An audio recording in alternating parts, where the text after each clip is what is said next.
Look at your face. We're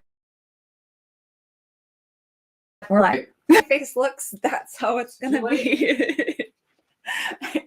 Hi, everybody. I'm Katie Room from Periapsis Press. Today, we're just doing another chill stream. Probably going to do a several to build Lego Rivendell. It's just a nice, relaxing thing that David and I enjoy doing together. And so we thought we'd take you guys along for the ride. Whoever wants to jump in with us.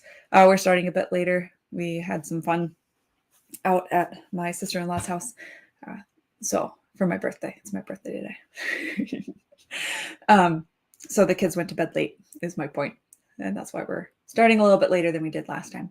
But I hope some people can show up and we can chat probably about some of the things that happened on Twitter today, but mostly we'll be building Legos. Super excited about these. So I thought I'd show them to you guys while I'm waiting for David to get set up with the other camera and stuff. So you've probably seen these around. These are, this one came from Hobby Lobby. It's a, you find them in the pictures area.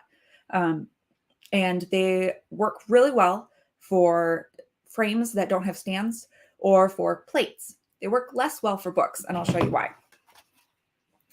This one is not too big of a deal, but you can see it a little bit. You see how it bows. And then especially if you grab something bigger,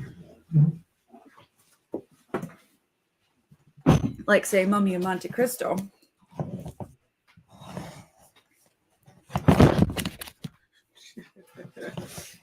there's no way, right? Like, do you remember what number bag we're on, Dan? I think we're on 5. That's what I put in the description. I'm pretty sure that's what it is.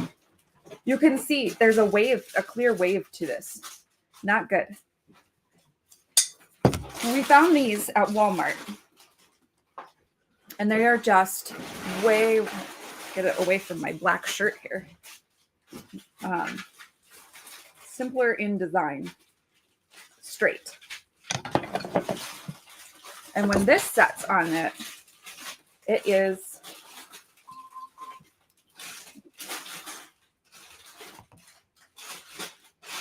sorry, Vast is beeping at me. I don't know why. It's not like I've got anything up.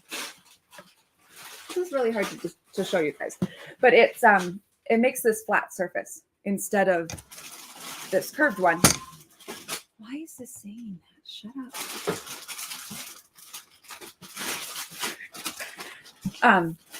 And makes it a really nice way to display books. Got these at Walmart, cheap. So yeah, they're like $2.50. Yeah, $2.50 or something. And then that sets, and it looks great.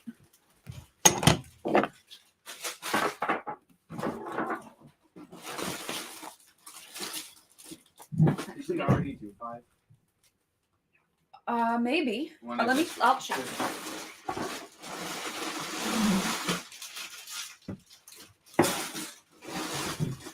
Oh wait, no, here it is. Oh, he found it. Okay. Hi to Guilty Gearhead and Swift Sword Rush. Thank you guys so much for showing. You want to send me the link? I did already. Oh, you did? I did. I'm on top of it.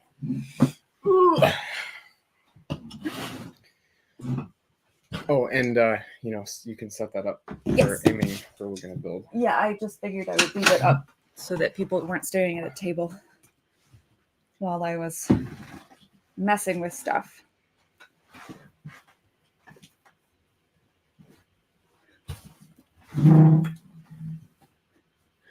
So your computer's working on something. Yeah, and Avast beeped at me saying it was isolating threats, so Yep. I don't know. Maybe we'll get shut down here. All right.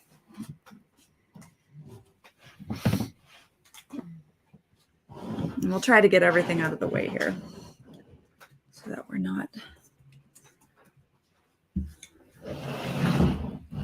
How's that, babe? Good. Okay. Now we got my laptop in here. We don't need that.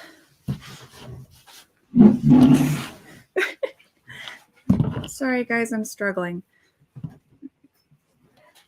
Okay, this is how far we are right now.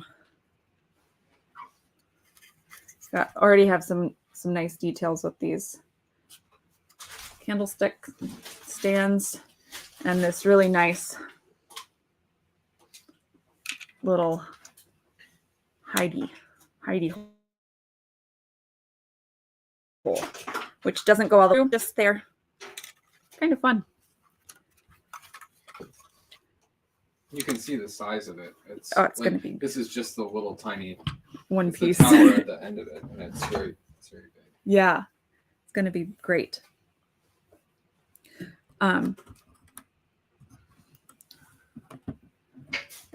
Yeah.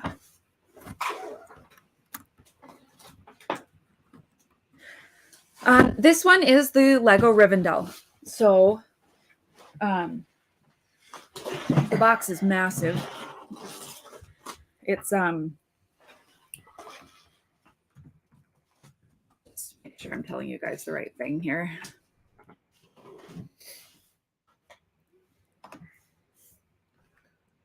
Do you want to add my camera? Oh yeah. And you could can you set it up so that like we're small but I'll try. But the building is big. So this is the set. Lego Rivendell, 6,167 pieces. And it is... Oh, sorry. I'm going to drop off and rejoin. I need to... Something not work? No, I'll be back. Okay. And the part that we just built, I think might be right here. Yep, it's the base of the tower at the end. Yeah. I think that's probably the best shot of it. Yep. Yeah, that's the best we're gonna get, is that little archway right there. Is this one here. Mm-hmm.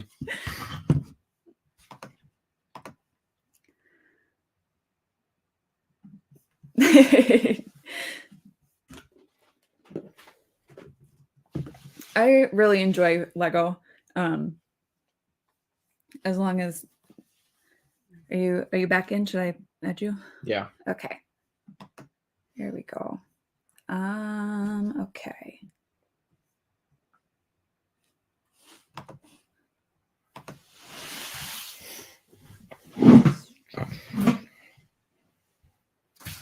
Like that? Yeah.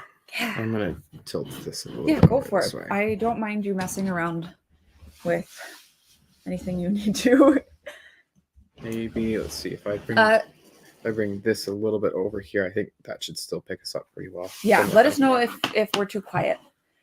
Swift Sword Rush, what Lego sets do you have that you haven't yet put together, or what was the last one that you put together?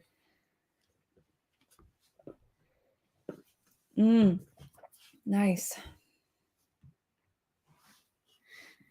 A Lego pirate ship. I had a bunch of friends who had Lego pirate sets from the second pirate wave that came out. It was like maybe 96 or so. I had a little pamphlet though that had some pictures of the original ones. And actually I had a friend who had one of them from maybe like 92. I always wanted one of those, but I never had one. So I was really happy when the what is it called? Pirates of Barracuda Bay. Pirates of Barracuda Bay came out a couple of years ago because that let me get basically a modern version of the Black Seas Barracuda. That was a lot of fun. I enjoyed that. I wish they would put out another one that was the there's another old ship that was had like black and white sails. I wish they would put out a version of that, a modern version of that. That would be cool. Well, should we crack open a bag?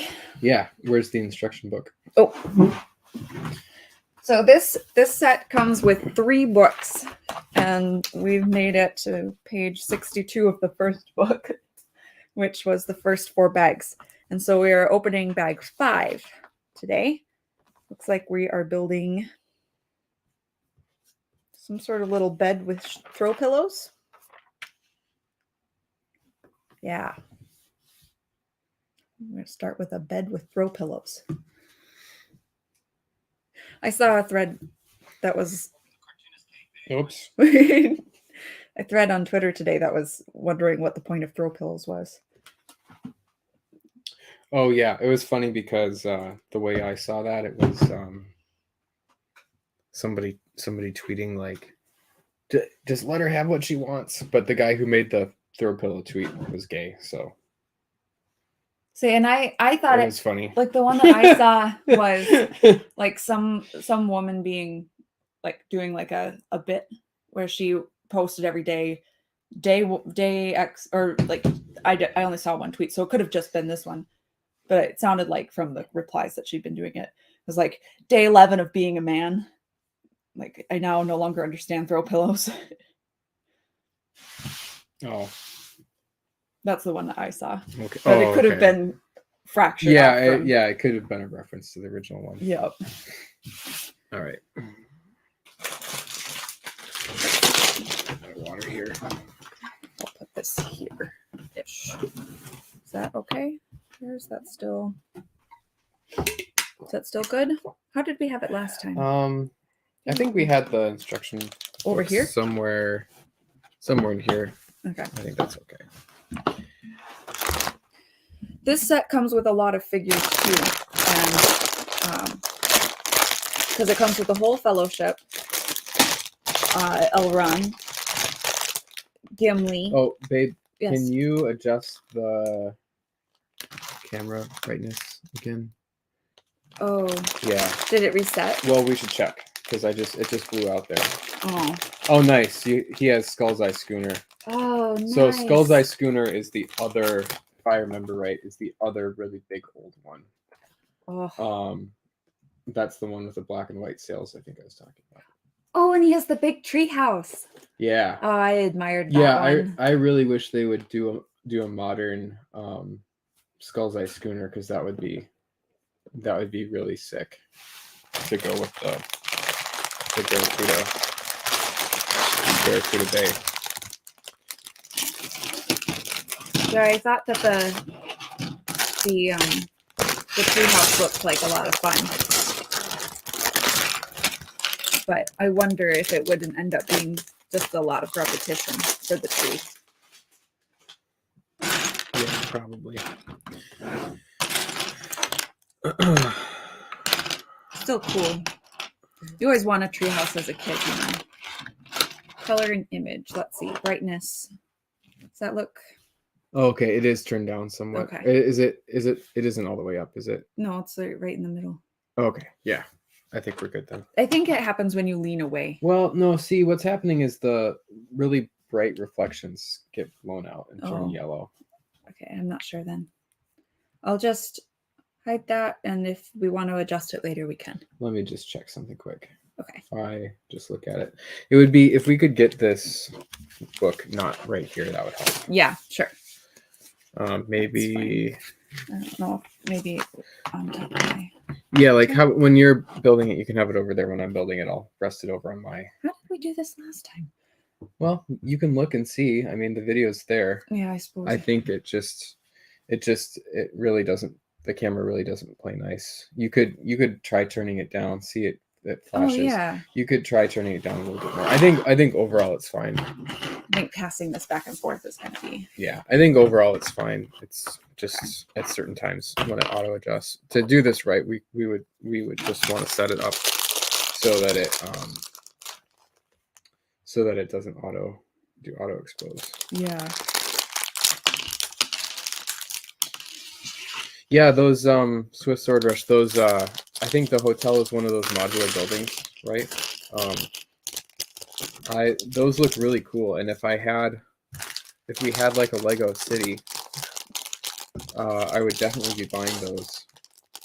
We kind of collect more fantasy and sci-fi themed sets though, so that's kind of not our wheelhouse.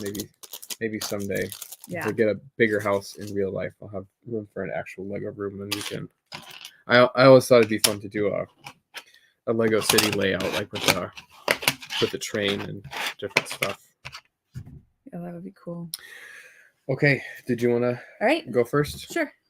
I'll help you find stuff. You probably want to just move this to the side a little bit. Huh? Yeah. Okay. Like maybe up here or. Here. Well, up there's probably. Yeah. Okay. Okay. There's this. There's a ton of pieces in this bag. Should we do every other page, or should we do a spread and then pass it? Last time we did. You do 2, and then I'll do 2. Okay. Sounds good. And I'll work on sorting while you're building, Sounds good. unless you don't want me to sort. Nope, I don't mind at all. Yeah. Oh, Ghostbusters and Hogwarts Castle, nice. Oh, nice. Katie has pretty much all of the most recent modular Hogwarts. I'm looking for this baby. Oh yeah, that's just one of these. I was looking at the wrong color. We didn't get into the previous ones. I wasn't a huge fan of the gray roofs on them, and they were just kind of, I don't know, they didn't appeal to me. But the most recent ones that are, they're smaller, and then they have the sort of green colored roofs. I really like how they look, and Yeah, me too. And I kind of prefer smaller stuff to bigger stuff because, you know, there's only so much room to display things. And that new Hogwarts has just got tons of detail in it, even though it's small. Like the bathroom, there's a set that's the bathroom, and it's called like Polyjuice Potion. What is the bathroom set called? Polyjuice Potion Mishap or something? Yeah, I don't remember. It's the set is basically where Harry, Ron, and Hermione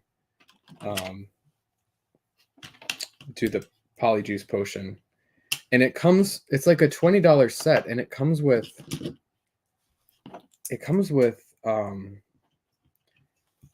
Harry, Ron, and Hermione with alternate heads, including a cat head for Hermione. Mm-hmm. It's this little tiny building. It actually looks good from the outside. It has windows.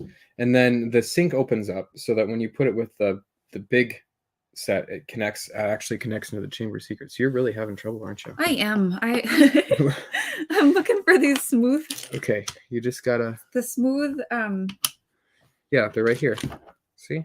Just gotta look. Thank you. Yeah. Yep. And Ron and Harry are in Slytherin robes. Yeah, they're in Slytherin robes. So if you already have a ton of Ron and Harry, or Harry especially, you get Slytherins instead. Basically, you get Crabbe and Goyle. But they have alternate faces, Mhm. so it's six. It's basically like 6 figures. I'm still struggling, Okay. babe. I need another What one. are you looking for? Another one of those. All right, just look. Thank Just you. look. You got to look up over here. Yes, sir.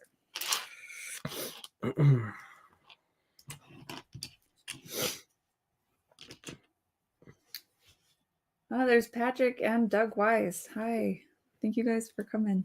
Oh, yeah. I don't think what's her face would approve of us playing with toys, but screw her. She was trolling. Yeah. We were talking about this on the walk. Like, when I use the word trolling, I mean something like, you know, saying something sort of like facetiously or like saying something that I don't believe. Like if I went and I harassed people for being not woke enough, that would be trolling because I don't believe that people should be woke. But if I just say something sort of hyperbolic, that's something that I actually believe, I don't think that's trolling. I think that's just being annoying and hyperbolic. And I mean, there's a place for that. Did you finish? Yes. And I am assuming this is the place where Arwen just lounges. Arwen's fainting couch. In a dress that is sheer, but with like... Not sheer enough.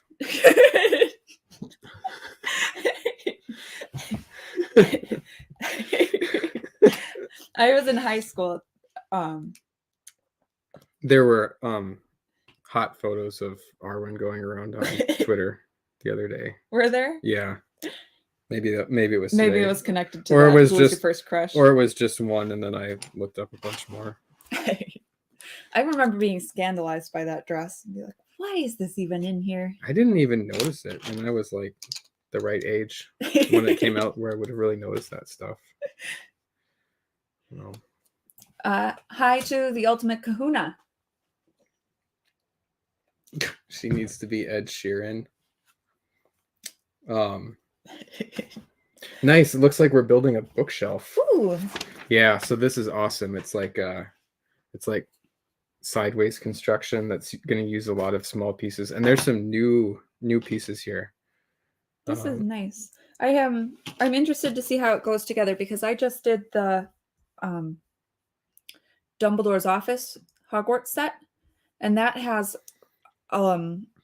it's Dumbledore's office on top, but underneath is the library, and there's bookshelves in the library and in his office. These little 1x1 pieces with the half circle top are new. I think like in the last couple of years, they keep adding these new little 1x1 partial curve pieces, which I'm not necessarily a big fan of all these, but you can do some cool stuff with them, like books, I guess. Mm-hmm. Yeah, there's some nice additional detail type. It's not like they're making big pieces that are new in different sizes. Like they're doing small detail pieces. Let's see here. Yeah, the one thing that I don't like about the little, like the million variations of little 1x1 pieces is that something I'm a fan of in Lego is what they call nice part usage, which is where you use a part that's intended to be something else for something else, basically. So like using the like a good example of that is like these railing pieces. I mean, they're used for all kinds of things now, but this piece is originally a telescope, right? So that's an example of nice part usage. So when you start adding a bunch of little things like that, you kind of miss out on some nice part usage opportunities because there's just like a generic piece in its place. But that's kind of a, not a huge complaint. Swift Sword Rush mentions sort of non-Lego builders like nanoblock Pokemon and Mega Constructs. Mm-hmm. Oh yeah, I'm always kind of tempted by those Mega Block Pokemon. Yeah. Because they're really good price. And as far as I know, I used to have some friends who had Mega Block stuff when I was a kid, and it was terrible, like really terrible quality. But I've heard that the quality of that stuff is a lot better now, so I might check it out sometime. I think when our daughter gets a little bit older, she really loves Pokemon. I think she would get a really huge kick out of those it's Mega Blocks, right? I think it's Mega Blocks. Yeah, that I've seen. Yeah, they come in a Mega Constructs, or they come in a little Pokeball, and they're like less than $10, I think. Yeah. Really, really nice deal. Oh, interesting. What is better about the Swiss Order says that he likes the Mega Constructs instruction books better. What's better about those?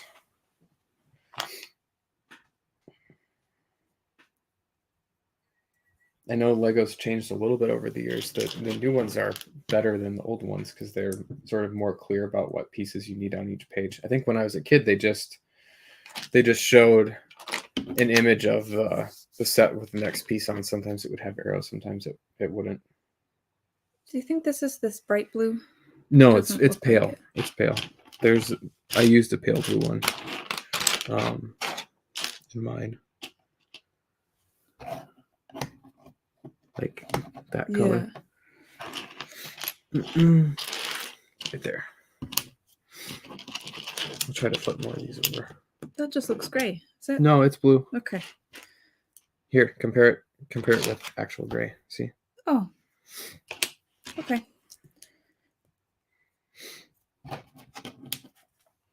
So the way that these books are going together is just lining up these different colored, and then they will look like book spines.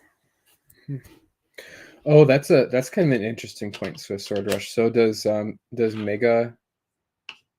Oh, it shows the whole page, the whole pig for each piece. That's cool. Lego does that sometimes, but not probably not as much as they should.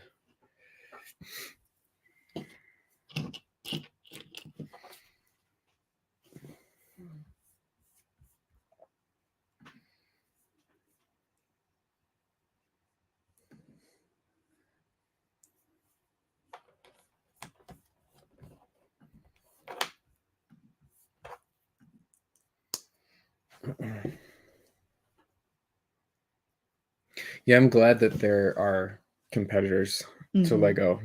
I think it's better for everyone. They Struggling to get those two straight. have some competition. Okay. Is that just set right in the middle? Yeah. Oh, it pushes down. Yeah, yeah. Yeah, so you can start to see it coming together there. That's really cool. Okay. I'm moving along a little bit faster now.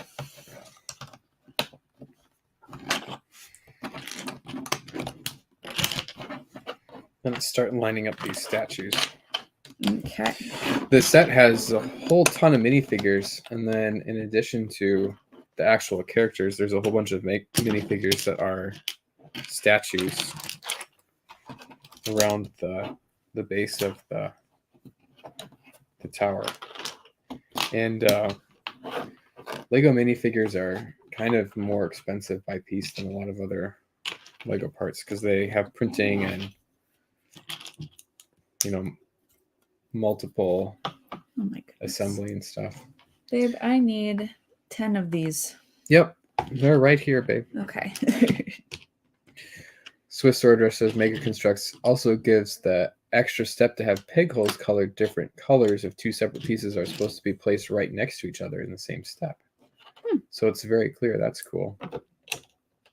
I know Lego, people will sometimes say, well, why does Lego use all these random colors of pieces? And I think some of that is to make assembly easier.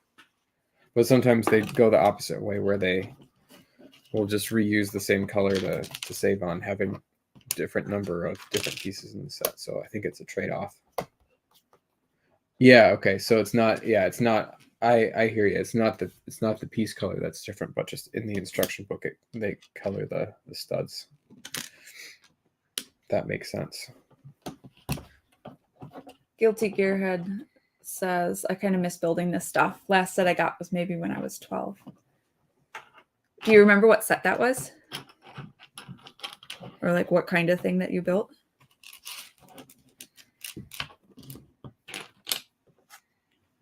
I think the last sets that I got when I was like a young teenager before I quit buying Lego was either a set from Life on Mars or I think it was probably either that or it was one of the Bionicle figures. I think the Toa Nuva.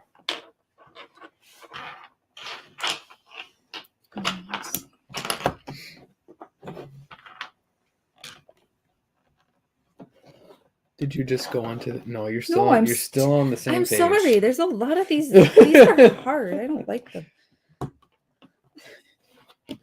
They slip around. Yeah, there are 5 statue minifigures here. I don't think you can see what David is doing over there. He's got them all lined up. Yeah. In neat little rows. I never used to sort the pieces, and I don't always, but it's kind of fun to see everything lined up. I think so too. Especially with a big set like this, Yeah. when we're going back and forth.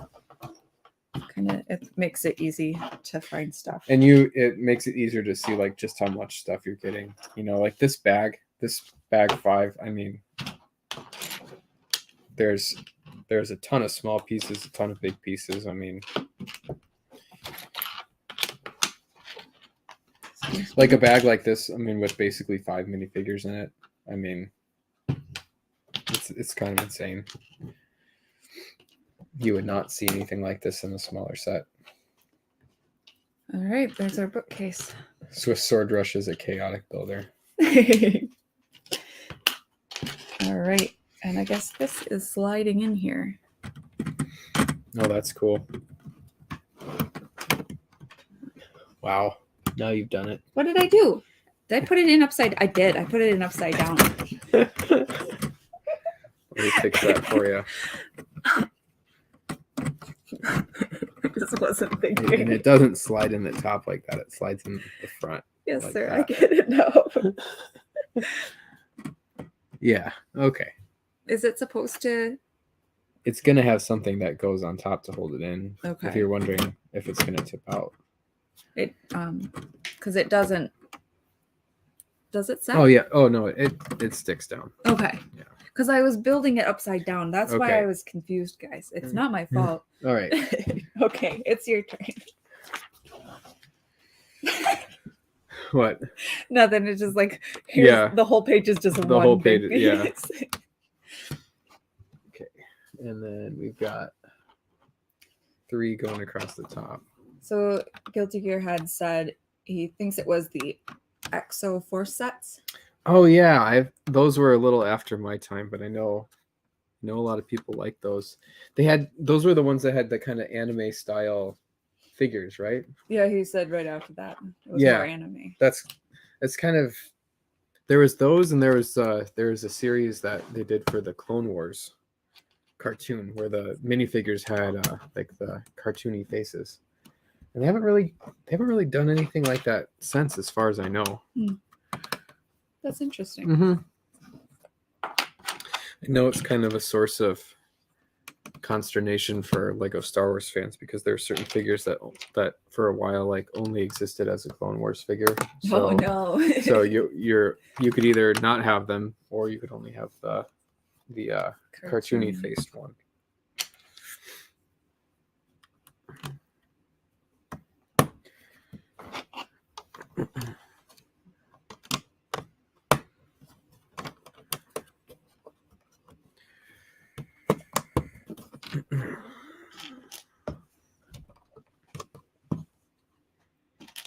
Other stuff like I collect some Black Series action figures, Star Wars figures, and when they do stuff for a cartoon show, they still kind of make it look realistic. So they will make it, they won't make it have like big eyes or disproportionate or whatever. They'll make it look like a live action version. Mm-hmm. Okay. Would you like to do the next one too? Sure. I don't mind. Sure. Okay, so we've got two of the female statues. And these Oh wait, ones... no, not. Yeah, these are the female ones. Yep. Yeah. They say the new head decorations for statues featured 2 distinct expressions: stone-faced and a hard stare. Ooh, that's nice. I have several statues. I can even grab one. I can't see the difference between them. Oh, it's mainly the eyebrows. So there's the ones with the eyebrows angled down and then eyebrows flat. Which one do we want? Oh, I don't know. I think Let me look at it. I'd do the eyebrows flat. All of my statues are just blank faced. Like there's no printing at all. So this is kind of cool to have something. Here, you take a look. Okay, I'll look.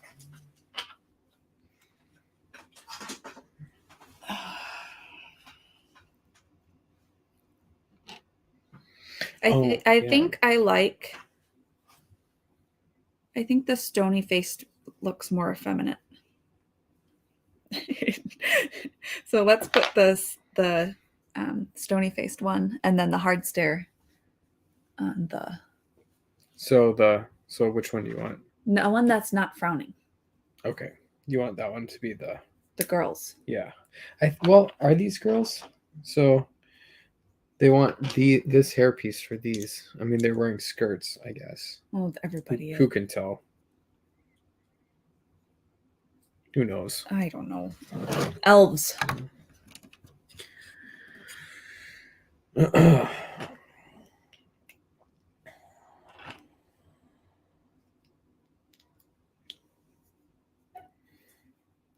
I'm gonna say wearing skirts, they're girls.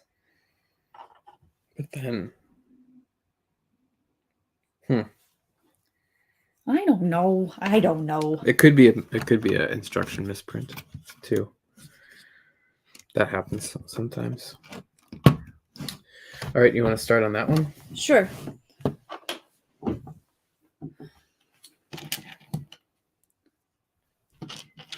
Oh wow. So Swiss Sword says that his parents owned a ton of Lego sets. And the Lego sets that he had when he was a kid ended up getting burned in a fire that burned his parents' house down. But he got the big pirate ship and 7190 Millennium Falcon and the 7194 Big Yoda. So 7190 Millennium Falcon is the very original Millennium Falcon. I remember that one, and it's funny because it looks so bad now, but I remember just how cool that was when it came out. It's hard to look at some of those old sets now, but I remember when Lego Star Wars came out, it was like a dream come true because Lego never did license stuff, and I remember like talking with my friends, oh, wouldn't it be cool if Lego made Star Wars sets, and like my friends, oh, that'll never happen. They don't do stuff like that. And then like a few months later they did. It's so cool. That Millennium Falcon used these saucer pieces that they introduced for the aliens UFO theme, it was called. Cool.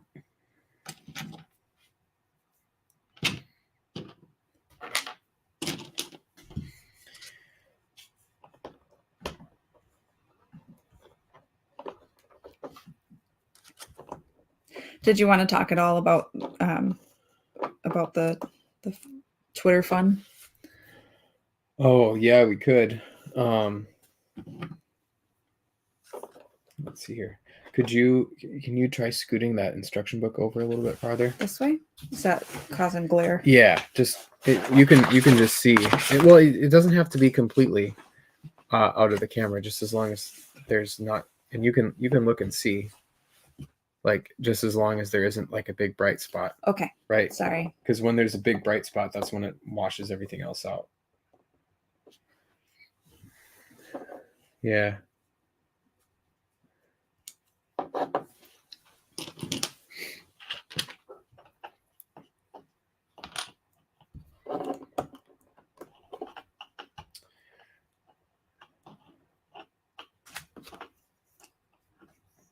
Yeah, if I remember right, I think that Millennium Falcon was the first set that had Han Solo in it. And I think it was the first C-3PO. Well, maybe one of the first. There was that. I think there was a escape pod set too. Is this a hubcap? Yeah.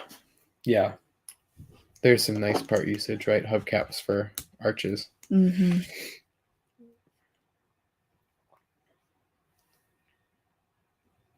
Mm-hmm.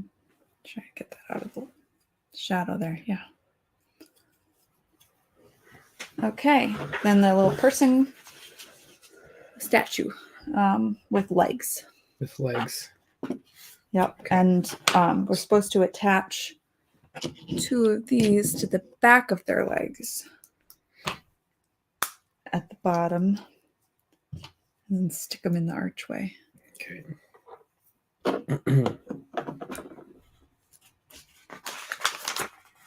X2. Thanks. Could have seen that coming. Supposed Supposed to put this gold piece at the bottom. Yeah.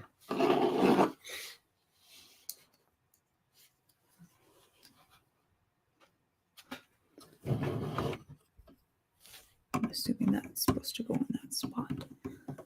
Build both of them first. No, it's fine. Well, I just wanted to make sure I did it right and that it fit correctly before I... Well, this is all out of whack anyway, so. You know what? Do you want to make the second arch? Not really, but I will. Well, there's a third one too, so. Why don't you? Well, yeah, there's two of those. You make. This wait, is no, this is okay. the second one. Of All right, this. And I'll that do it. was- Whenever there's Yes. 2x stuff, I like to do it. I'd like to do it all at the same time. I'm sorry, Yeah, I both. didn't know. Well, You should have known. I should have known. You should have known. Sometimes I even like to try to do stuff that isn't 2x at the same time. Like when they do like the mirror version of a wing of a ship separately, I like to try to do it together. The one set though that was really tricky for was the X-wing, because the X-wing I think is from 2018, because there's a lot of like asymmetrical coloring details on that one, so that would have been really hard to do that for. Okay. Let me just get a little bit farther in here and then we can talk about Twitter drama. Not even drama, just somebody. I don't think they were being a troll. I think they were just that stupid, but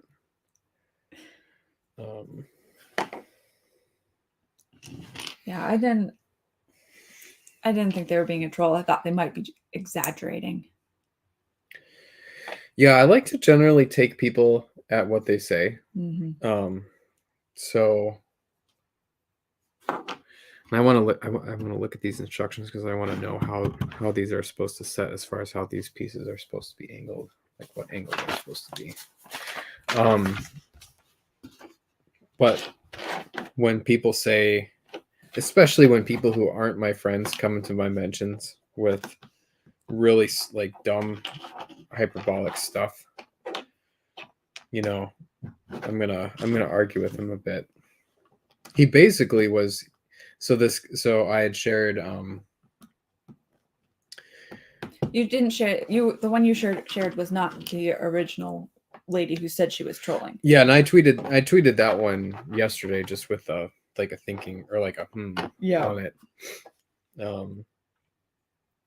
But the one I shared today was David Reboy, I think is how his name is pronounced, saying something about how, you know, like basically I think he said something to the effect of like comics are an inferior art form.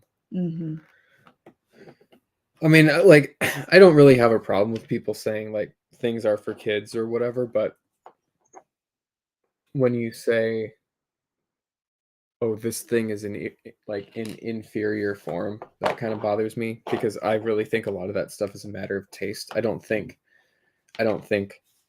you can say, oh, novels are better than comics or movies are better than books or something. I don't think that's really a thing.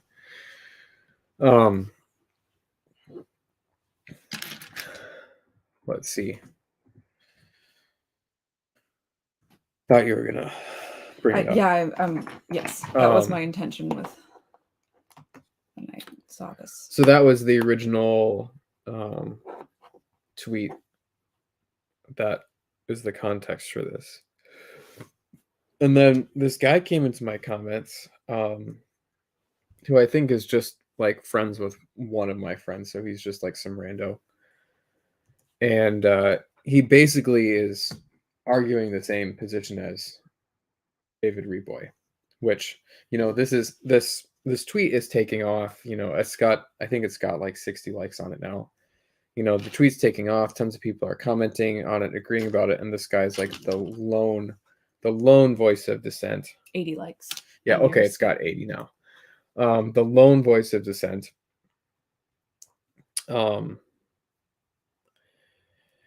Made a bunch of vague statements about, and B.A. Turner was talking with him too. Made a bunch of vague statements about like the downfall of Western civilization or some nonsense. And then I think the thing that ticked me off is he said something like comics were like holding.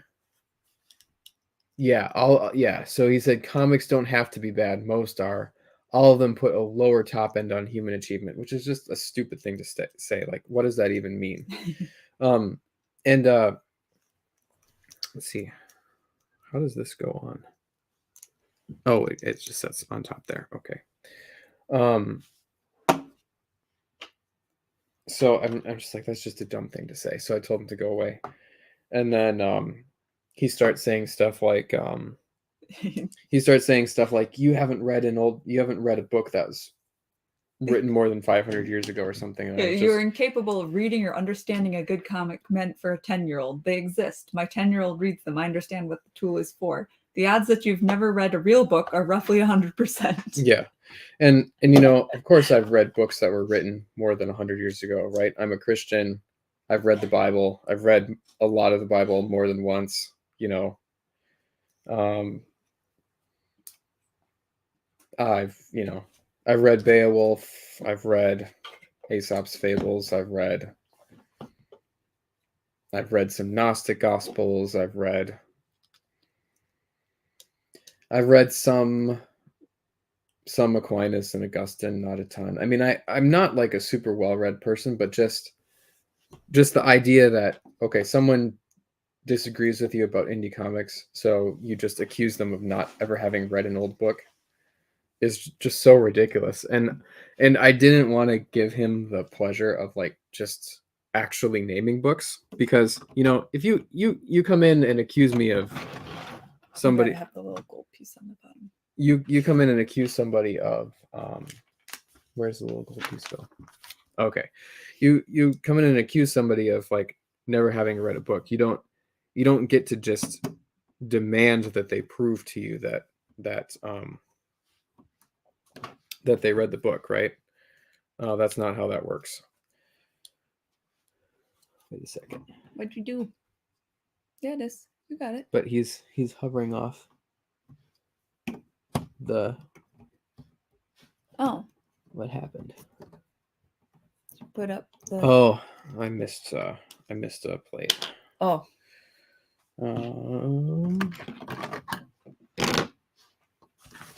Did I? Did you just have it on his legs wrong? Oh. I see what I did. Okay. Yeah, Canterbury Tales. I actually haven't read Canterbury Tales, but it's another good one. Yeah. I don't know if anyone mentioned that in the thread. Yeah, I just thought, you know, okay, it's just a ridiculous thing because he came out with the odds you haven't read one book. One book that was 500 years old is more than 100%. And like, I've read the Bible, right? So it's just a ridiculous thing to say. I mean, I've got stuff on my profile that would indicate I'm a Christian. You know, it's like a ridiculous thing to say, and I didn't want to give him the satisfaction of actually engaging with him, because he was obviously, you know, he was just out to insult people. So I just kept calling it. I just kept replying with like, "Go away," slander, etc. And I just kept letting him keep replying. And he was like, "Why don't you just block me?" That's something that people like this do. And I was like, "Well, you know, it's good. You know, your engagement is feeding the algorithm, right?" And he was like, "Well, I'm educating your followers without your consent." I'm like, "You're not educating anybody. Like nobody's seeing this. I mean, Katie didn't even see it until tonight." No. His original reply is like, he didn't even see it. Yeah. Like he's replying to someone who replied to you. So yeah. It's like quite far down. Right? Yeah. Like if you aren't interested in the original reply, nobody's seeing it. So Excuse me, reach. so I thought it was just kind of a funny interaction, and then a bunch of like That's not what I mean. a bunch of different pulp riff people found it. Yep. Found it this evening. Jakob Merkin had a nice he captured it, called it a new copy pasta. He also was he was trying to be like he was like trying to be generous in a really rude way, because B.A. Turner kept asking him about like, have you read any modern indie artists? And like, I didn't want to actually engage with him and try to argue that anything was good. I just wanted to make fun of him for saying that everything was bad. And he said something. The tweet that I think Jakob captioned is something like, "I've read Plato and Van Scriver." Like he misspelled Van Sciver. Like, I've read Aristotle and Malin, and I can tell the difference because I can read. It's like, dude, just go away. And I don't think anybody's even saying like that these guys are on the same playing field, but it's kind of this, it's the same. He was espousing, and maybe he thought he was saying something different, but he's espousing the same kind of attitude as Reboy and the same kind of attitude as Matt Walsh, where it's like, basically you're not allowed to have fun with things, right? Like if you read, or if you enjoy, when it comes time, your workday is done and you're going to read, you have to read Aristotle or Plato, right? He also mentioned Bunyan. Like, Pilgrim's Progress is one of my favorite books. I thought that was kind of funny. But you have to read something that he considers to be good. You can't enjoy an indie comic. You can't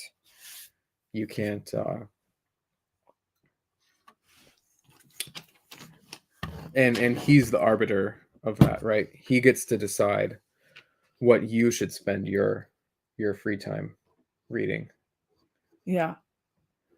And that's the other funny thing. Swift Sword Rush, as if Aristotle or Plato is still a very tip top of philosophical thought. Yeah. I mean, like, see, this is the other thing. So, he's kind of making these value judgments. I mean,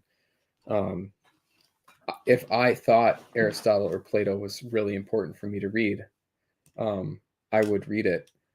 I would be spending time reading it. I mean, in terms of like our denomination and our kind of Christianity that we follow, like there's other more important philosophers and theologians to read than these guys, right? Do you want to do this one, or should I? Sure, I'll do it. And there's even some really, there's some guys who are sort of like newer than 500 years old who we would consider to be more important than some of those older ones, as far as like what we believe in our family and what our like what we believe about like our worldview, right? Yep. Like our broader understanding of and worldview and practice, and what we value. It's kind of a goofy. Are we missing a piece? Oh no, it just looks different. Okay, I see. It's just a very arrogant thing to argue. So it's 2 over. I'm gonna put these end ones on first, and That's a good idea. Then I'll be able to see it better. It looked wrong, so I took it off, but I'm not sure it was. Mm-hmm. So we got this, and we've got a one by one. Where does it? Oh, that 1 by 1 goes here, and then there's 3 on each side with this one. So it was in the right place. Whoops. It fell out. Yeah, and I mean, everybody's allowed to believe what they want. If he wants to believe that and talk about that, that's fine. But it's not a big deal. I kind of am done using Twitter to argue with people. Like when I retweeted David Reboy, I'm not like, oh man, I hope David Reboy sees this and argues with me. I mean, I retweeted him because he's a giant account. He's not going to see me. He's not going to care what I have to say, but my followers will, and it's going to be a nice little morale boost on a Thursday Yeah. morning for our followers, right? Yeah. And I actually don't. I try not to interact too much in a negative way with people who are smaller accounts than I am. Yeah. Because Usually I don't really want to dunk on people. And like I didn't ever quote tweet this guy. I didn't draw attention. I was thinking about, tweeting something like, because he was making a big deal about how he was a blue collar guy and he was getting grease on his keyboard. I wanted to say something like local mechanic enjoys slander on his lunch break or something. But, I didn't do that because I knew that he would get dunked on. And eventually everybody found him tonight and is dunking on him. So, I think it's kind of funny when these guys do that because it's just not something I'm interested in.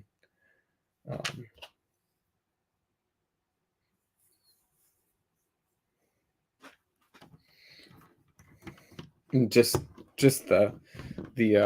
the ridiculousness of the accusation, right? You haven't read a book that's older than 500 years old, like, bro. I mean, yeah, even the 10 books that are older than 500 years, like that's, I mean, there's probably a lot of people that haven't, I mean, I've definitely read parts of a lot of books that are older than 500 years. I don't know, depending on how you define book, I might struggle with that. Like if you said the Bible only counts as one book, right? Is Shakespeare older than 500 I don't years? know.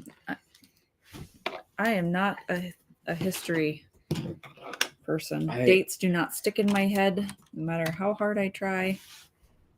This looks like it goes there, but it goes here. 1599 was when Henry V was written. So Shakespeare is not 500 years old, so that wouldn't count. He was talking about Shakespeare too. Yeah, Doug Wise says 400. Yeah, he was talking about Shakespeare. He was being so inflammatory though. Like but I didn't feel bad retweeting him myself. I was like, I'm. There's, speaking of new Lego pieces, turn 3 studs into 2.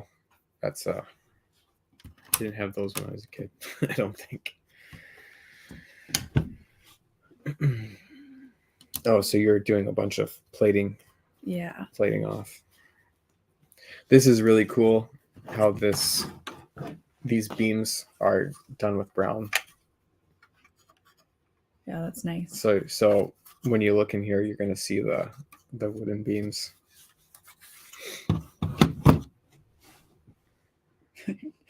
Crispy salsa.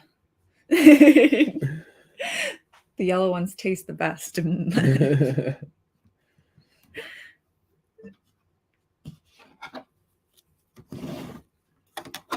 All right, I think I'm just supposed to do this. I'm always worried when I put these big ones on that I've forgotten something small, because it does happen to me. Well, that's interesting. There are little 1 stud gaps in there. That's funny. Well, that bright blue piece in the middle here. Can I stick these on? Yes, please do. Scared me half to death. I had to stare at it a while before I was sure I was supposed to just cover No, there are a few more pieces here. See, this is what I'm talking about. These are pieces that you forgot from the fireplace. I'm pretty sure. Or the bed. I got it. Why? Yeah. So there's 2 of these.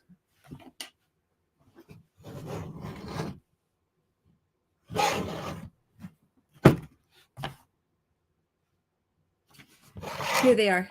They're on the bookshelf. Yeah.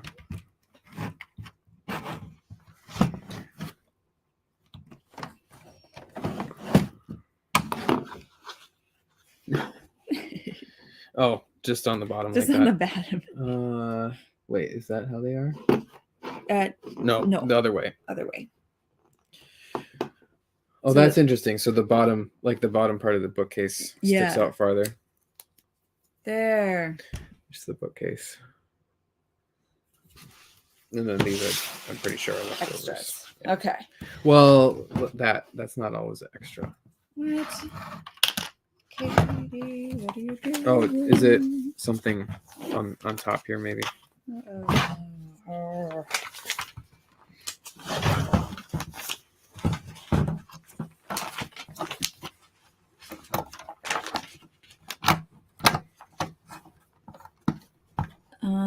Is there one next to that?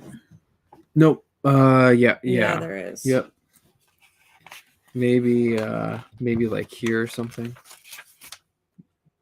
See, there's one there. That's tiled off. There's there. That's tiled off. Like one of these spots here. This is the only one that I This see could here. very well be actually be an extra.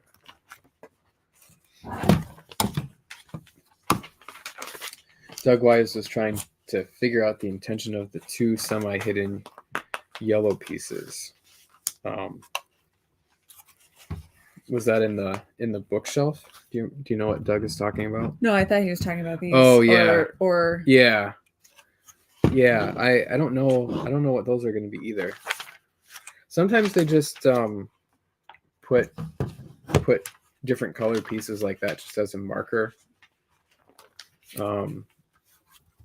Just to be able to spot stuff later.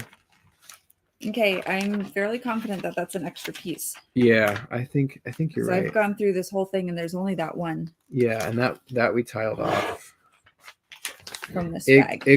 This could very well be an extra piece though. So Okay. Cool. All right, bag 6. 6. Let's do bag 6 and then we'll be done for tonight Yeah. after bag 6. This is 5. That was a big bag. Yeah.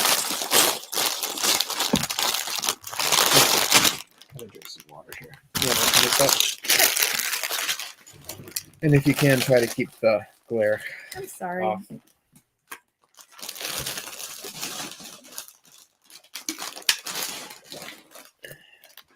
Where were you putting the plastic? Yeah, Swiss Sword Rush says these sorts of interactions is why I've never gotten to Twitter.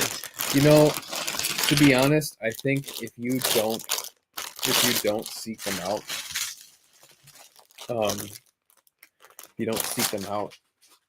you don't really encounter them. Yeah. And then until you get big enough,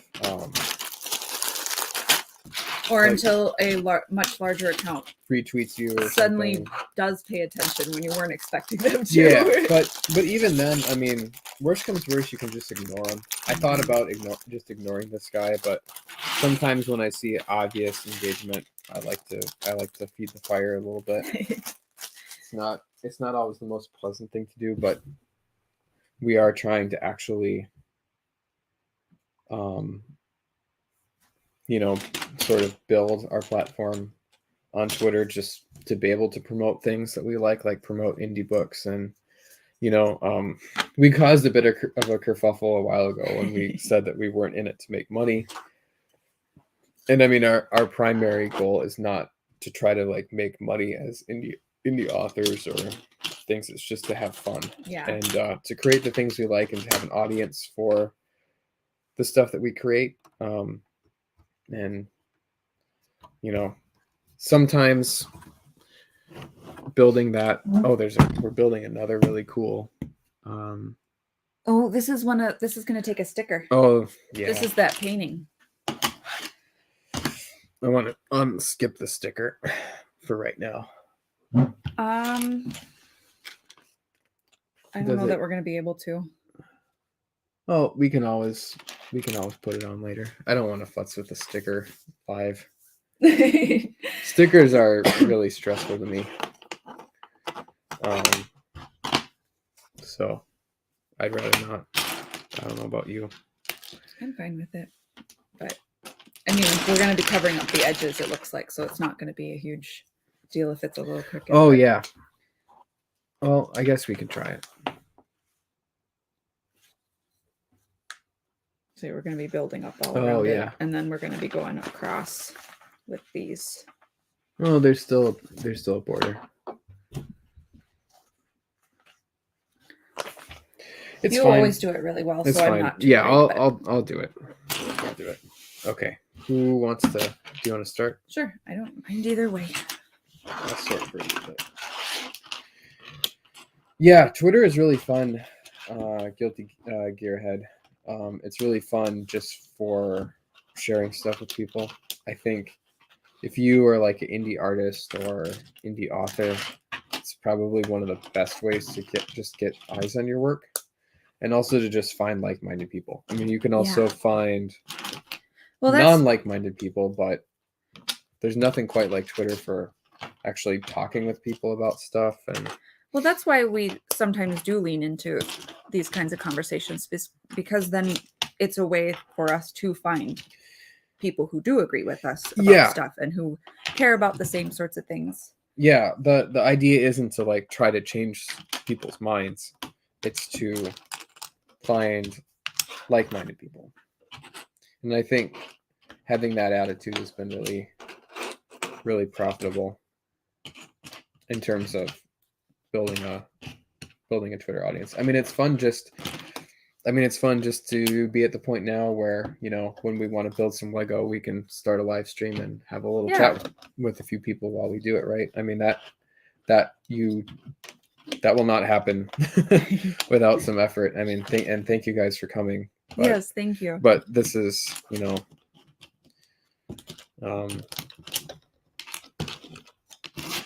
and it wouldn't fun happen just by accident. Yeah. Like, yeah, like if I did this on my YouTube channel and we didn't tell anybody about it, I guarantee you we wouldn't have anybody watching. So, sorry. But it can be really rough going at the start when you're trying to build an audience for the first time. It takes a long time. I mean, I've been on Twitter since 2019. I think you've been on since 2020. 2021. You're a little bit bigger than me right now, but I think I get a little bit more engagement on my stuff. I think so. Maybe. You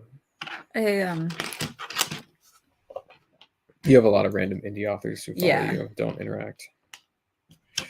It's really hard for me to know, Look at this. to get to know indie authors, because I stopped just doing follow backs.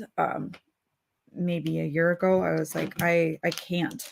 My feed is crowded with people promoting their stuff, and I have no idea who they are. And I wanted to be able to connect with people. Yeah. So like, I started not following back, and then following people who interacted with me about stuff. And then I'm like, oh, I know who this person is.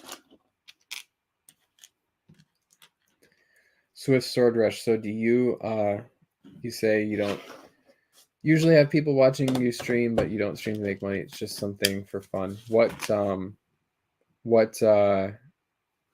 stuff do you stream? Do you do gaming or something else? And Ultimate Kahuna, my Twitter is David Room Off. So if I could go back, I would probably try to get something that didn't have author in it.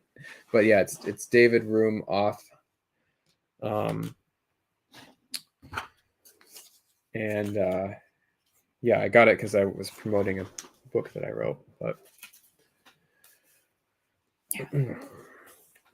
I've since I'm more just enjoying Twitter, not just for marketing, but just for meeting people and having fun. So it's this big one, number 6.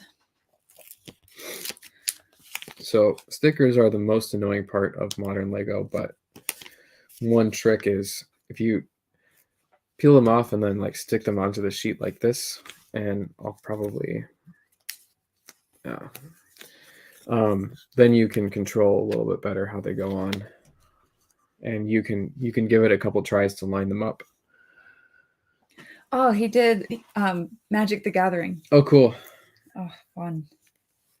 It's been so long. Yeah, we used to be really big into Magic the Gathering a few years ago. Just out of college for me. Yep. We used to play EDH with our friends, and we got into it before we got into EDH kind of right as it was turning into a big thing. So it was Yeah. maybe like It was just when people started calling it Commander. yeah. Before that, Well, it was EDH. it was called EDH, and then when Wizards when Wizards did their official EDH product, they started calling it Commander. And I think I got into it right around the time that they released their first actual like commander product. Man, and these stickers are sticky too. Jeez. So yeah, it was around that same time. Oh, he was on the original internet forums for EDH. That's cool. What kind of EDH decks did you have? So my pride and joy is I have a Kemba EDH deck. That's all like really low cost equipments and a lot of cats that are good with equipments and token generators.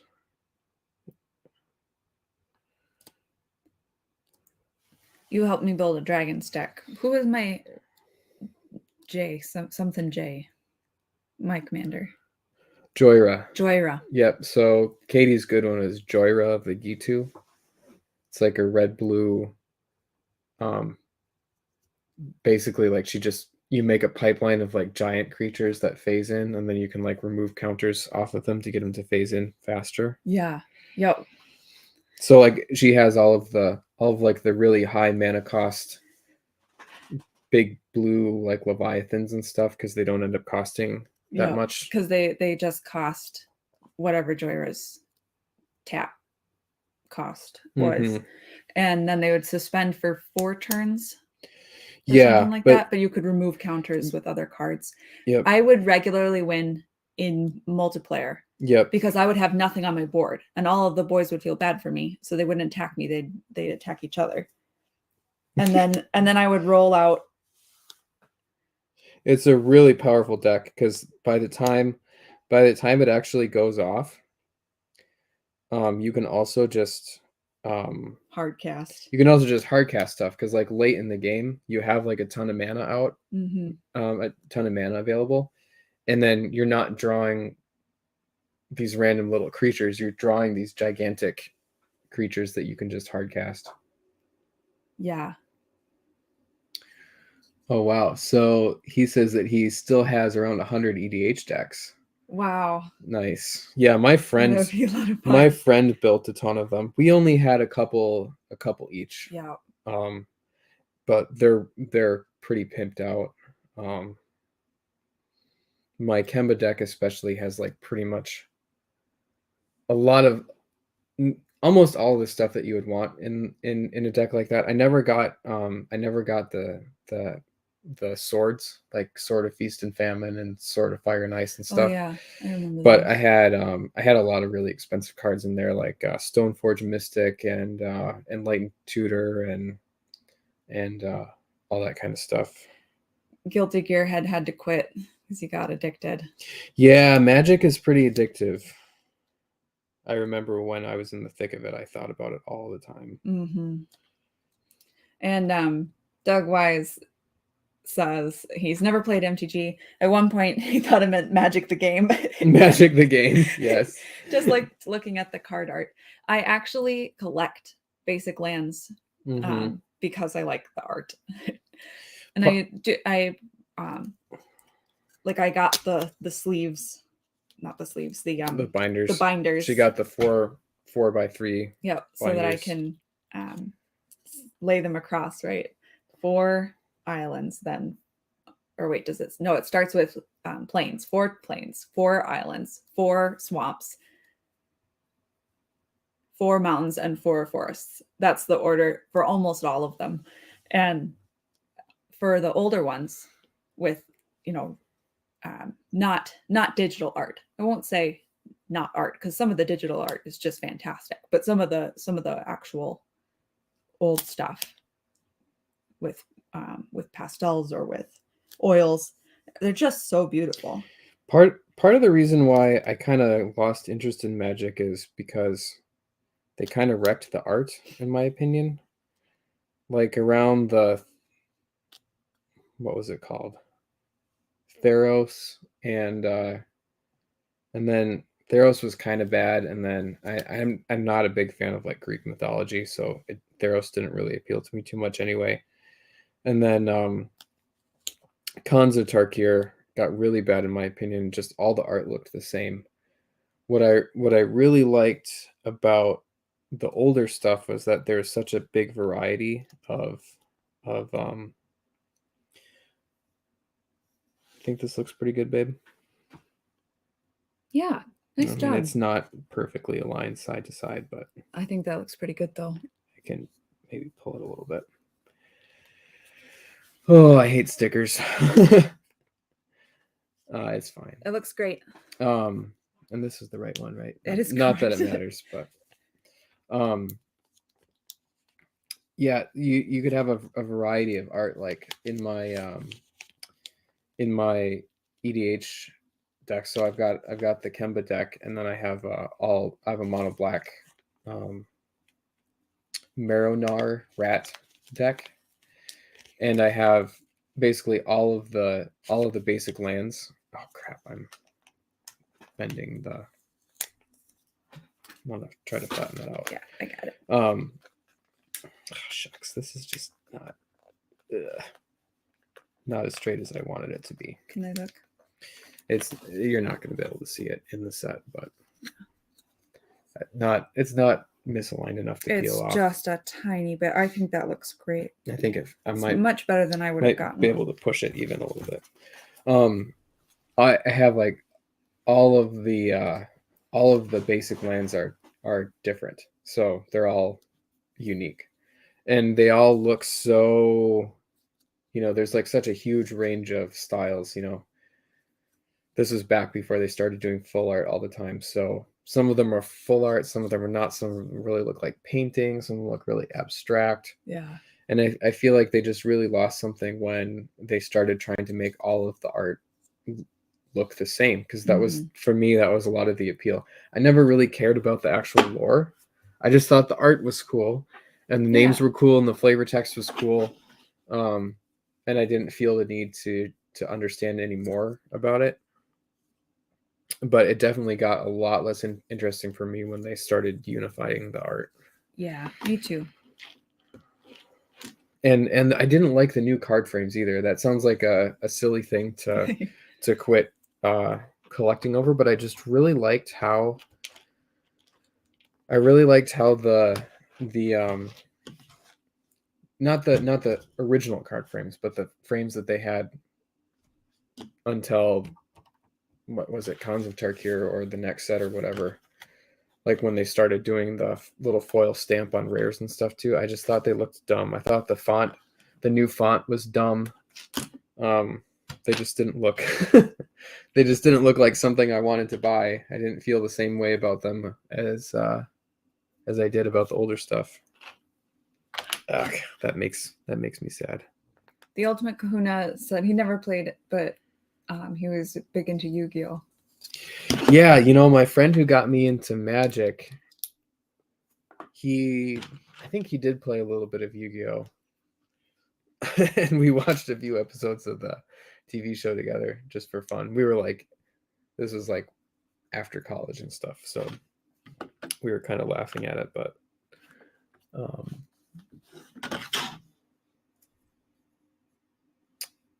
yeah, I guess I've heard good things about Yu-Gi-Oh too.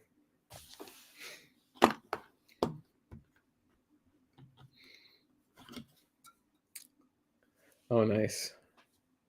I would mow lawn so Yeah. you can buy them. Nice.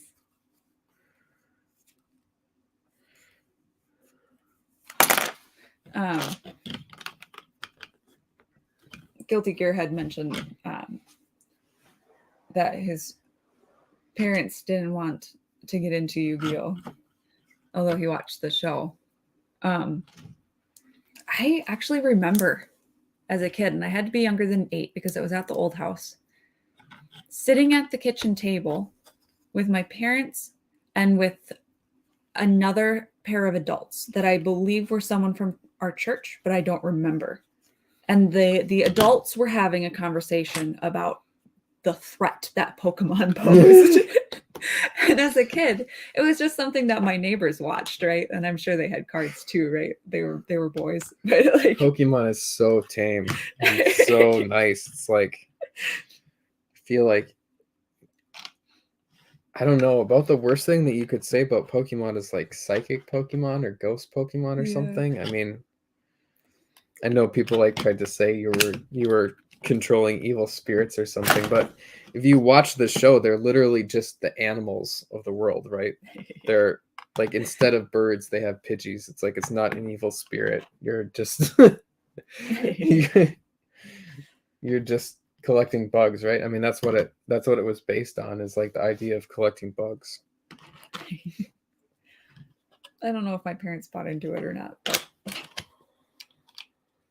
Oh yeah, that's pretty good. yeah, I don't think I would get yeah. that too much better. There's no way I would have. The Ultimate Kahuna says it's the most wholesome show ever. Yeah. Yeah, we watch it with our daughter. Yeah, our daughter has not turned 3 yet, and she's seen all of the Season 1. season 1. We're on season 2 right now. She loves it. She has a couple. She has pajamas, Pokemon pajamas, and I am not someone who likes to buy IP clothes. I mean, except for stuff that I'm passionate about myself, like Lord of the Rings, and I have like a Harry Potter shirt that's like I don't generally. I always said that my kids are never going to wear Disney stuff, but like. Girlie's in Pokemon clothes. She loves it. We got her suspenders so she could be Misty for Halloween. She wore them the other day, and she was like, "Can you not put a clip in my hair? Misty doesn't wear a clip." It's like, okay. So Guilty Gearhead, I don't know if you know this, but on the Pokemon website, you can actually watch all of the original first and second seasons. So we watched the first season on Netflix, and then we discovered that the second season was on just online on their website for free, along with the first. So if you ever want to start watching through them, they're all there. And I never watched it as a kid. I got into Pokemon kind of through the trading card game and the Game Boy games more than the TV show. So I had a lot of fun going back and watching them, because I had this picture in my head that the show was a lot different than the games, but I was surprised at how many like musical cues were in there and like different references to the games and stuff, and that was fun.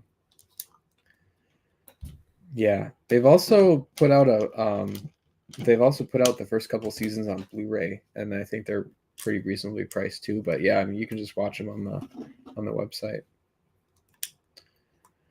Hey, so Swiss Soldier says that he's heard that they've been editing some parts of the original seasons in our movies. I'm not sure. I know there's a couple episodes, and I'm not super familiar with this. I know there was a couple episodes that were never aired because they were just too Japanese. Did it involve? No, because there was a hot springs.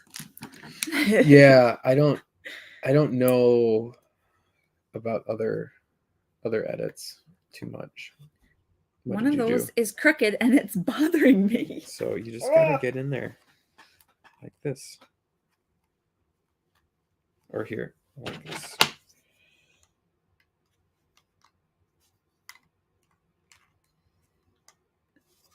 We're not perfectionists at all. Or do this, right? This is, Oh, sure. There you go. Right.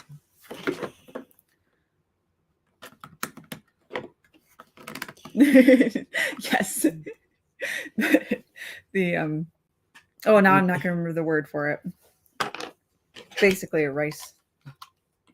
Yeah, I love jelly donuts, and it's like very obviously not a jelly donut. You can tell it's not. There's something like that in the other in an episode that we just watched the other day. Yeah. Was it the ice cream one? Oh yeah, they were wasn't it? They were like eating they were eating ice cream and they were talking about like ice cream sundaes or something, and it was very obviously just the Japanese soft serve ice cream Yeah. that they're eating. Yeah, I think so. Not like American ice cream.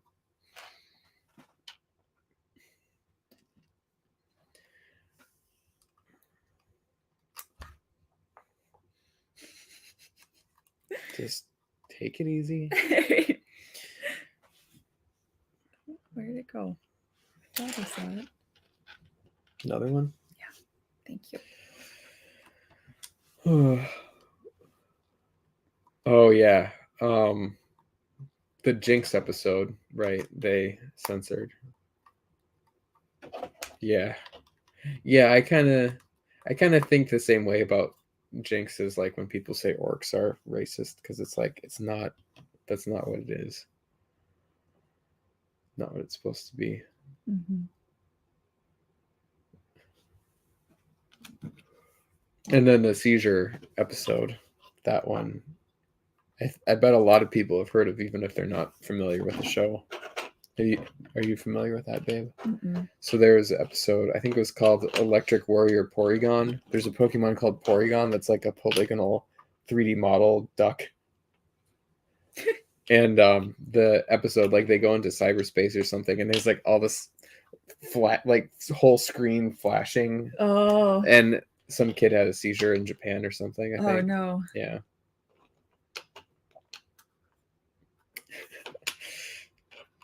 Okay, so this is quite low. Yeah. I think That's okay. yeah, and I mean I was following Yeah, what it showed in the what it showed. So, and I mean, so the other thing is you're going to be looking down on it almost Yeah. all the time. You're not going to be looking in on it. So, yeah, I mean, you could put it higher, but then you'd start running into you'd start running into space here. I mean, there isn't really much more space here than there is on the bottom. I mean, maybe a little bit, but yeah, I think it looks great. So this is the Lego version of the breaking of the sword and the taking of the ring. All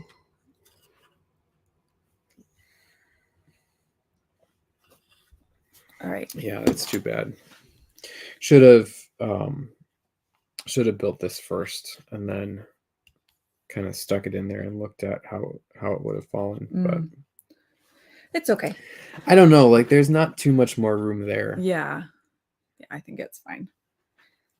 Ironically, you can't hardly tell the side to side alignment. That's what I was most worried about. Because I was following in the picture. The picture looks very small. Yeah. Like there's a very small gap there. At the bottom, yep. Okay. Not a big deal. A couple more pieces. And then I'll hand her over to you. Okay. Then I'll do a bunch. Sounds good.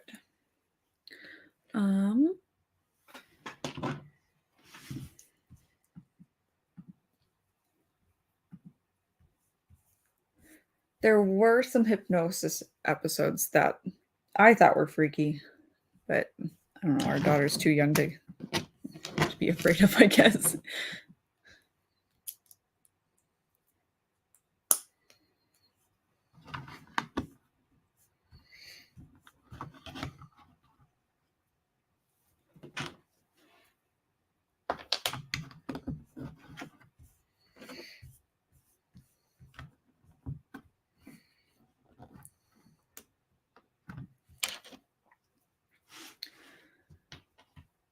Oh, there's a good question.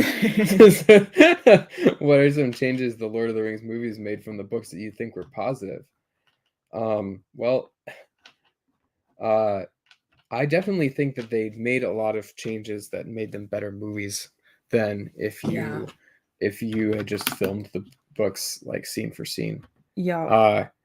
Not obviously they made changes that were for the sake of being a good movie that I don't think helped either. Mm-hmm.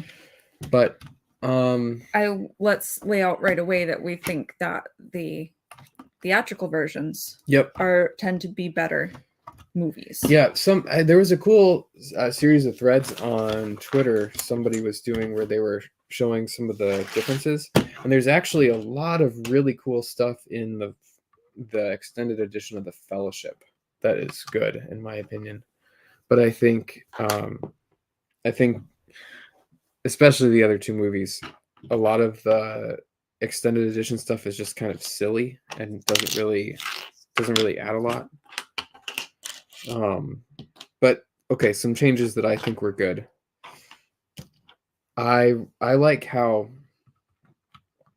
Frodo isn't like not so many years go by between Gandalf leaving and then coming back. Mm-hmm. They still kind of show that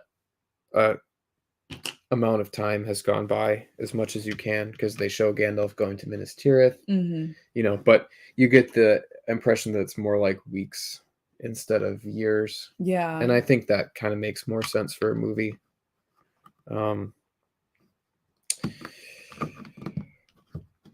I like a lot of how they summarized the parts before Bree.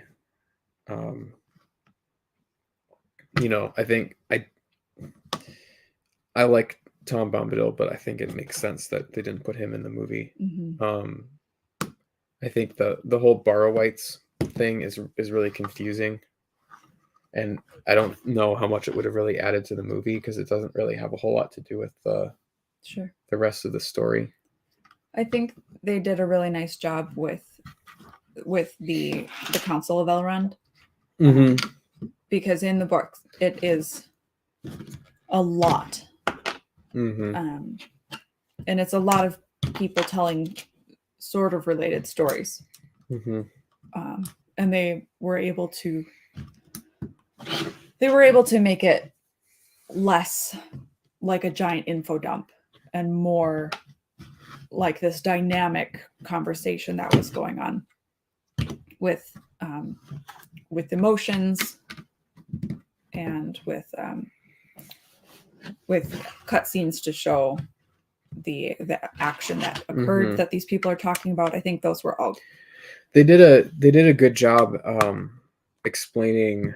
I remember reading the book for the first time before seeing the movie. I remember being really confused about, like, I didn't get that elves were immortal, and I didn't understand that, like, some of the same people were there at the time of that defeat of Sauron to the Council of Elrond. I thought the movie did a really good job of showing that, where Elrond is like, I was there 2,000 years ago or whatever it was that he said, 3,000 years. I thought that was really nice. Do you want to do this? Sure. I think for the movie, I think it made sense to make the change that they did to Saruman's motivations. Mm-hmm. He has a lot more kind of complicated motivations in the book, right? Yeah. In the movie, he's just kind of trying to serve Sauron. Yeah. And then in the book, he's kind of like trying to build an army that he could potentially fight Sauron with, right? Yeah.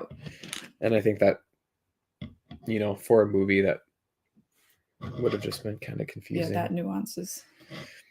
The Saruman of many colors thing would have just been weird too. Mm-hmm. They left that out. Kind of did a nice simplification.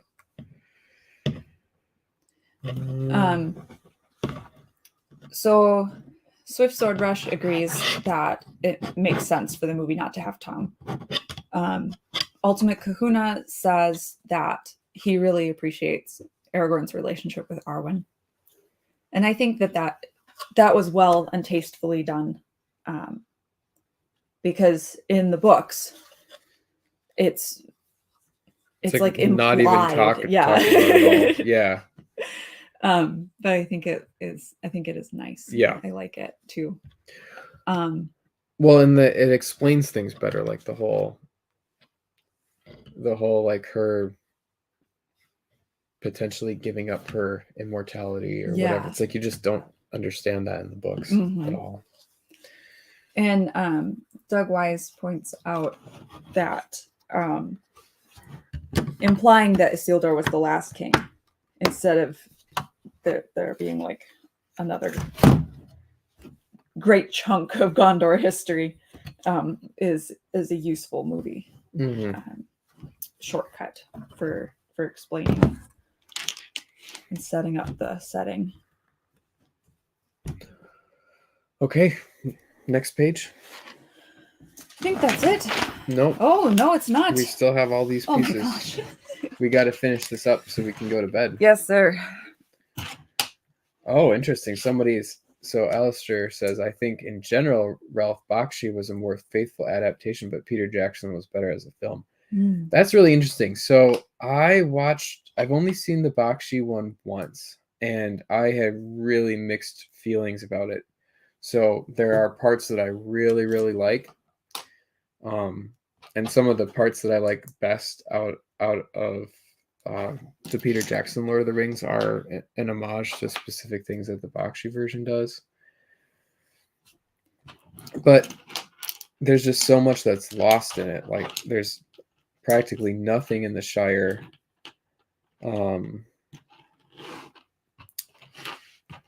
They just do some really inexplicable things, like they changed Saruman's name to Aruman. And I think the reason that they did that was just because it sounds a lot like Sauron. And I mean, I get that, but it's just awkward.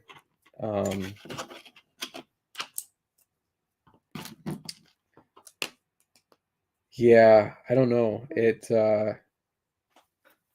I should watch it again, and I'd like you to see it because you've never seen it, right? Can you put this on? Looks like it goes one stud down from the top. You've never seen it, have you? No, I want to show you guys. David found this. Where did you find this? Again. Oh, that was just at the antique store. What? So it's a read along book of the Rankin Bass Return of the King with a record. I posted some pictures of this when I found it. Super excited about this. Here, leave it out once. Oh yeah, sure. So I shared some of these, but I haven't actually seen this yet. This movie, a lot of people talked about it. Just look at this gorgeous artwork. Look at Minas Tirith. And then anime Eowyn. That just looks like something straight out of Akira. Whoa. Oh. I just think that just looks badass. And the Witch King with his the Witch King has he has no head. He just wears just like a floating. He has a floating crown. Can't really see it too well. But yeah, it's just some really, really cool artwork.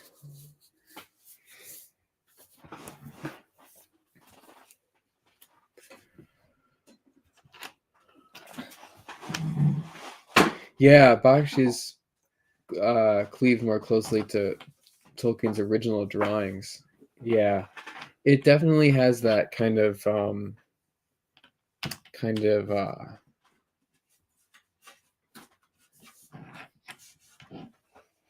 more abstract illustration-like style to it. I think though sometimes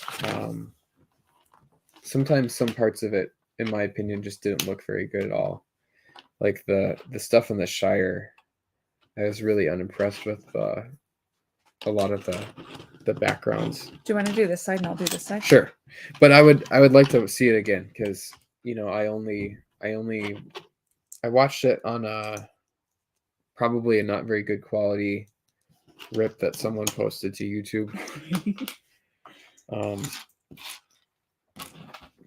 But I'd like to watch it again. The other weird thing about that movie is it goes through, it does both Fellowship and most of and like half of Two Towers, the book, right? Because it goes through the Battle of Helm's Deep in one movie, so there's just like not enough time. It feels really rushed. Oh, there's another sticker here. Oh man, it's number 4. You wanna? Do I want to do it? No, I'll do it. I'm happy to. Can you pass it over? I'll do it. All right, looks like it's on This is a bed. this one. Oh, I've got some stickers too.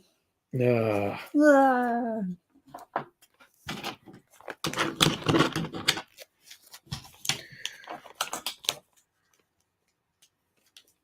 fact that I'm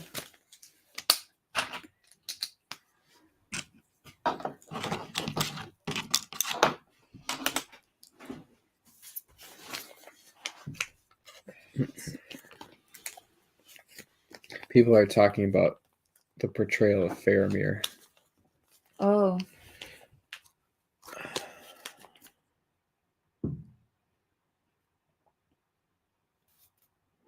Yeah, I don't know. Faramir is not my favorite character, so I don't know too much about. I don't have strong opinions about it. About his. Oh, here's the first one. His Yeah. portrayal. Well, he's the thing is that they had already changed Aragorn, and he ought to play foil to Aragorn, and he and contrast his brother, and if they played him exactly the way he was supposed to be, it still wouldn't have been right. So there's that. I agree, because instead of doing something that would have been not ideal, his character is just wrong. But he does in the movie, like I can see why they did it. It's to add conflict, right? At a point. When in the books, there is rest and like a recharge for Frodo and Sam.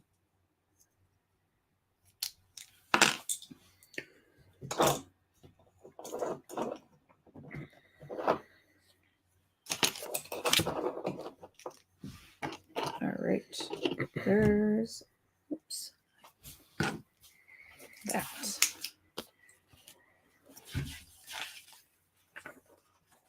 All right, there's another little bed. You can see that.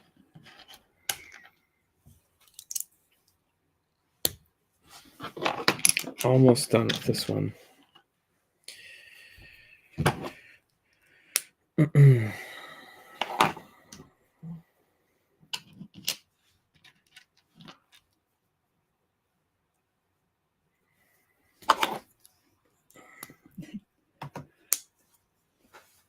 There's so much falling action in The Return of the King that you almost feel cheated. I think that this is especially true about the relationship between Faramir and Eowyn. And that kind of goes back to their Faramir being a Faramir. I'm tired, okay? Being that less noble sort of descendant of the steward foil to Aragorn. Man, they went crazy with these. Yeah, they did. Like one. They're everywhere. Yeah. So they're all over the bookcase, and they were all over that painting. There was like 20 to 30 of them in this set, just in these last 2 bags.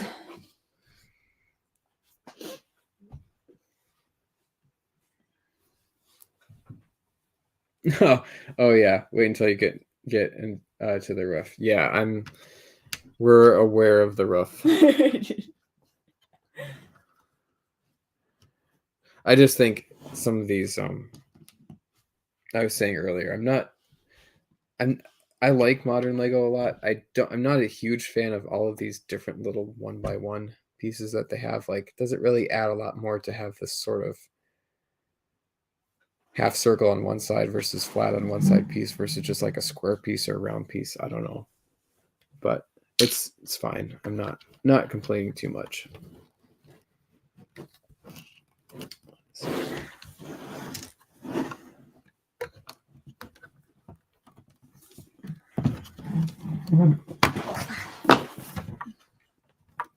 What are you looking for, babe? I'm looking. I've got to satisfy my own.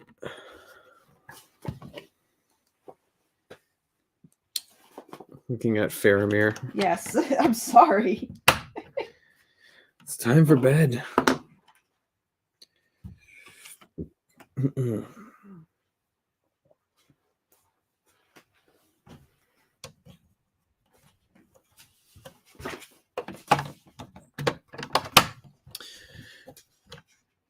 Okay, and I think we've just got one more piece, and then that's the end of this bag. So I'm going to build it. We're just building a little like nightstand Nice. with candles here. So what are you looking up? I'm looking to see what it says. But what says about what? About Faramir. Faramir. I can't talk even. You're so mad. But like, what about where? Is there a specific spot you're looking at? I mean, we're just talking about Faramir Yeah, I'm in general. looking to see what it says about him. When There we go. When Frodo and Sam run into him, Oh, Sam has perceptions, and those are the ones that I am looking for. Okay.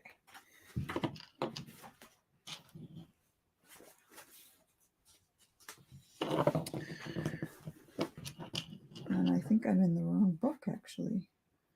Ultimate Kuna says, I'm glad movie Aragorn was reluctant to take the throne and had doubts. Yeah, I like how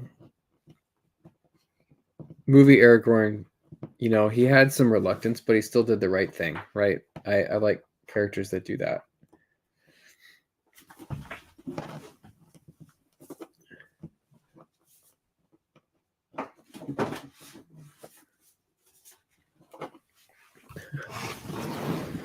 I'm going to answer my own questions here. You realized you were finally looking for a passage that was in the Two Towers and not Return of the King. Yep.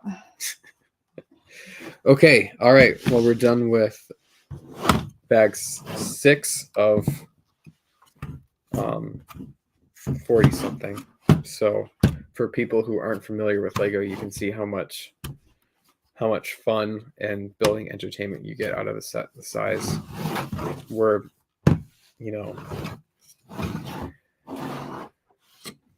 probably only a tenth of the way through, and built some really cool stuff. Good sized chunk.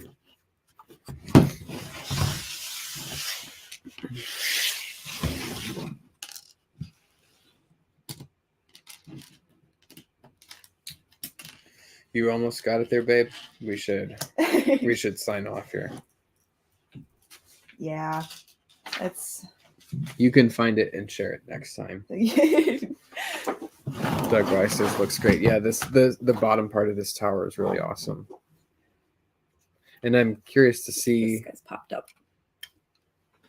I'm curious to see what the purpose, if anything, they're going to have for this little spot here. I don't Yeah. know, maybe they won't.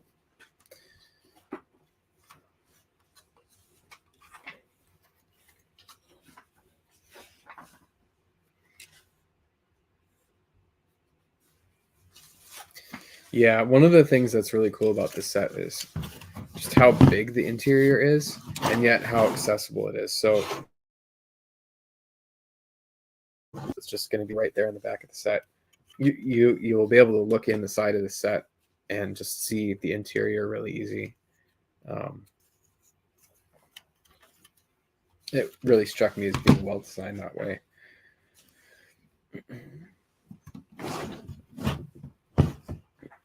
A lot of nice part usage, a lot of but just, I mean, like, just look at the size of this room. I think this is the room where Frodo wakes up in bed, right? Yeah, that makes sense. It's just huge, Yeah. right? And I mean, there's going to be this. Is there a sloped roof on the? Yeah, there's going to be a sloped roof, but still, it's like just a lot of surface to it. Coming up with anything there, babe? It's in here. It's in here. Ultimate Kahuna says, "I believe in you." Thank you. I appreciate it. Well, I think we better sign off, not keep people. Yes. All right. But thank you I'm guys so so much for watching. It was fun hanging out with you. We'll be back soon, and you know, if not, hopefully before our usual stream on Monday. But if not, we'll probably be back on Monday and have something to talk about. Yeah. So All right. Thank you guys so much. Yep. Have a good night.